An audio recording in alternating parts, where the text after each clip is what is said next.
Түскі асқа дәмді әрі жеңіл тамақ жасаймыз. Ол үшін бізге капуста, 2 қызанақ, 100 грамдай күріш және тауық еті керек. Дәмдеуіштерден паприка, қызыл бұрыш және қара бұрышты шай қасықтың ұшымен салып дайындап қоямыз. Кейін капустамызды әдемілеп, ұзынша қып, турап, асықпай, үстіне қызанақты 4 бұрыштеп турап салып, және 1 шай қасықты толтыра саламыз, араластырамыз. Қорықпай сала беріңіз, өйткені біз тауық етін тұздамаймыз. 15 минутқа қалдырып, күрішімізді жуамыз. 2-3 қайтара күрішімізді жуып, суық суда қалдыра тұрамыз. Сол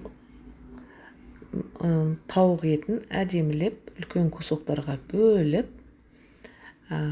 жуып, табамызға майды құйып, әдемілеп, 2 жақ шетін айландырып отырып 10-15 минуттай қуырамыз.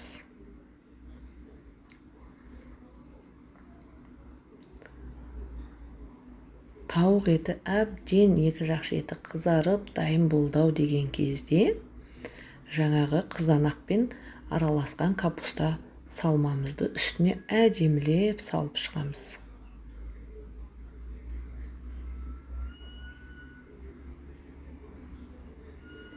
Кейін үстіне дайындап қойған дәмдеуіштерімізді қосамыз.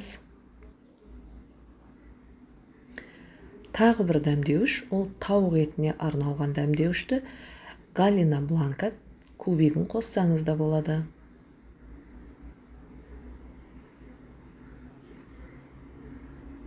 Дәмдеуіштерден кейін жуып, әдемілеп сорғытып қойған, суынан ажыратып қойған күрішімізді саламыз. Күріштен кейін 150 грамдай суымызды құямыз.